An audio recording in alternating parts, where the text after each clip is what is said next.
биздин алып баруучу көрүнүктүү коомдук саясий ишмер, азыркы учурда Кыргыз Республикасынын президентине караштуу Мурас фондунун төрагасы Кыяз Сатарович Молдокасымовдун баяндамасынын аты архивдик булактарга негизделген жаңы маалыматтар. Саламатсыздарбы? Мына бүгүн Байтик Баатырдын 200 жылдыгын буюрса жыйынтыктап атабыз. Бирок бул илимий конференция менен Байтик Баатырдын 200 жылдыгы бүтпөйт. Буюрса алдыда калган иш тарыхчылардын иши болот.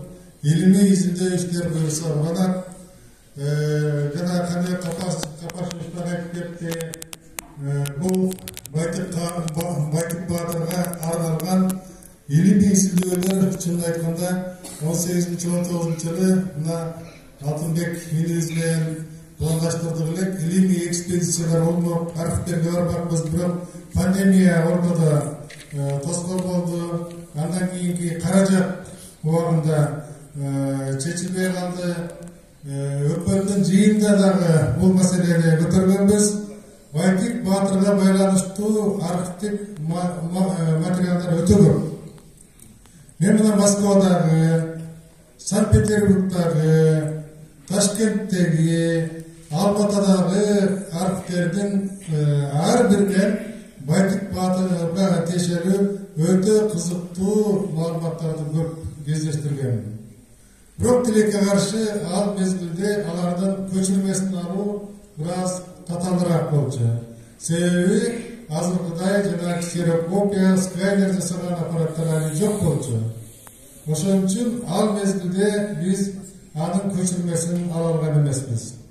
Ушу Байтик Баатырдын 200 жылдыгына байланыштуу ушу чыгынып туруп, бүтүндөй Байтик Баатырга тиешелүү архивдик документтерди алып, аны бир том болобу, 2 том болобу, бир жаштыкка китеп кылып туруп басып койсок деген бир максатыбыз бар.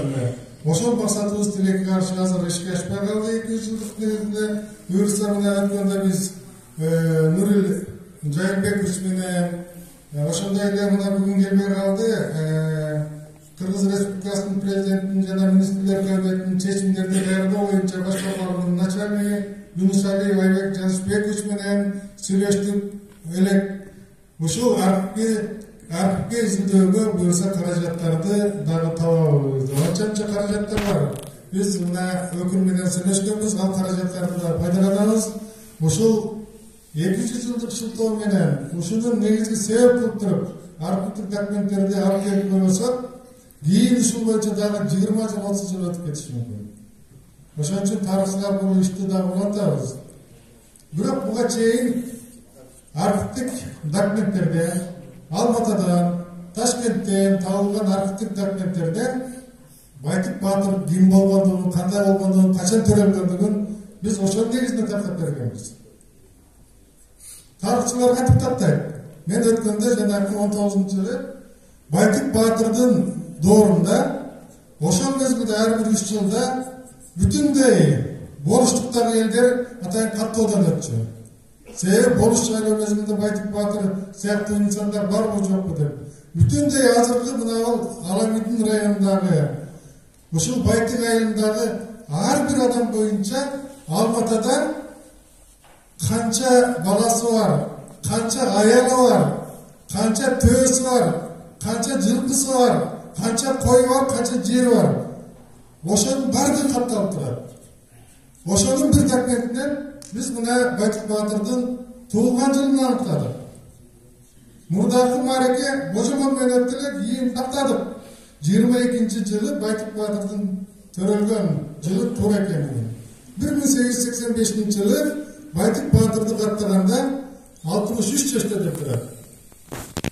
Дагы бир документте Байтик Баатырды топокко атайын суракка чакырат.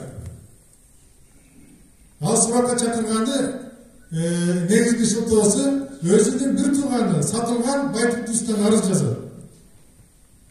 Байтик элден көбүрөөк жылкы топтоп алды, кой топтоп алды. Ошон үчүн Байтик Баатырды болуштуктан түшүрүш керек. Аны жазалаш керек, керек болса башка жака айдаш керек. Сибирге деген. Күнөөнү кой. Өзүнүн туганы болбосо. Кыргызда боло берет, ансыйын айтып берем.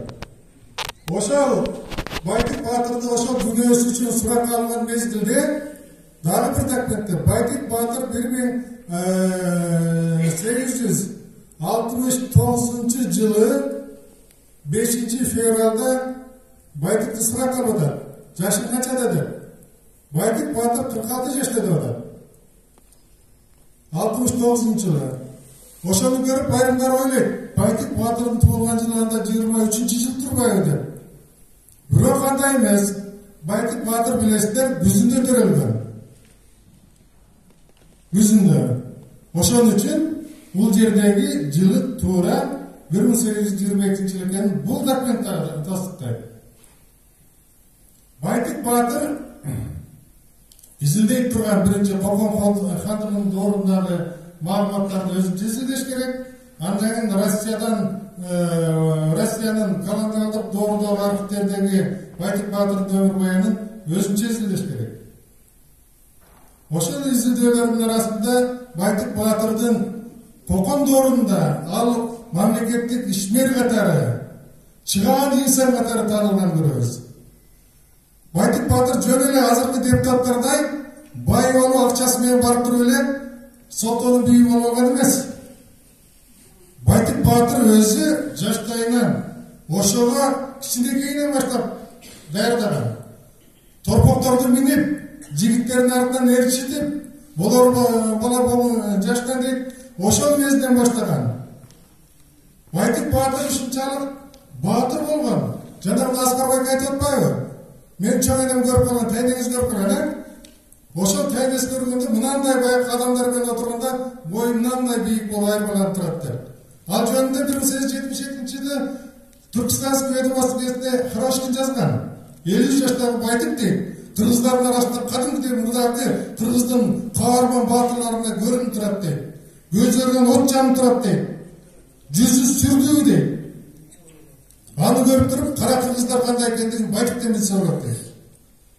Ошондой эле Байтик Баатырдын ушул кийинки жанакы доору манасчыларды, акындарды жанында кармаган. Гүлүк аттар менен атанын дагазасын чыгарган. Элдин алдына чыгып туруп сүйлөгөн сөзү башкача болгон. Ошондой баягы канайдын угулдарынын арасынан башкалар деле Жайкараштын ордуна ээлейт турган башка деле балдар бар болчу. Бирок ошол мезгилдеги белгилүү инсандар, бийлер арасынан чыккан эң тың чыккан адамын гана, баласын гана ошондой күрөштөрдө жеңип чыккан көрүнүктүү инсанды гана бий кыла алган. Солто эли ушул жердеги жанагы өзүнүн ушунчалык токтугу менен санжыраларды айткандай, ушул жердеги башка элдерди батыра билген айкөлдүгү менен, меймандостугу менен баягы айырмалангандыгы тарыхта белгилүү. Ошол Сары өзүн чүйдө бул жагы мына солтолор жашаган Кегети суусуна чейин, бул жагы Карабалта ханымдары таласка чейин бул жерде убакыт өтүп калды. Мына ошол жерде Байтик Баатыр ошентип инсандык аракет чыккан. Ал эми колониялдык дооруда Байтик Баатырга окшогон инсандардын бардыгын авторитетин кетирип, жазалап, эл алдына кадыр-бакытын кетирүү үчүн жанагындай жазалык иштер жүргүзгөн. Биринчи жаза 1867-жылы Кепкен-төбөдөгү окуясы үчүн аны Олетага 2 айга камаган. Аны генерал-губернатор атууга кеткен өкүмдү генерал-губернатор жокко чыгарган. Экинчиси Жакыпбек, 7,5 Жакыпбекке кат жазды деп туруп, жалган шыктоо менен аны дагы Сибирге сүргөнгө айдамак болгон. Бирок ал дагы Кауфмандын чечими менен кечирилген. Үчүнчүсү жанагы сатылгандын арызы менен, бир тууган сатылган арызы менен аны дагы Сибирге сүргөнгө айдамак болгон. Бирок дагы эле фон Кауфман чечими менен болуштуктан четтетели дагы аны ордунда сактайлы деген. Бишкекте эле жашай берсин деген чечим менен калып калган. Ушундай архивдик материалдар өтө көп. Ошон үчүн жакшылап аракет кылып, архивдик документтерди алып келип, Байтик Баатырдын тарыхын дагы тереңирээк изилдеп, ilimi monografya olmayınca anı beğenesi görküm adayatlara tolup kandı açılbaşı mümkün. Ne buyursa tarihçilerden oşonda hareketine, işmerdiğine jakşılap yardım versenizler, biz anı hayalına çıkarıp göreriz. Rahmat,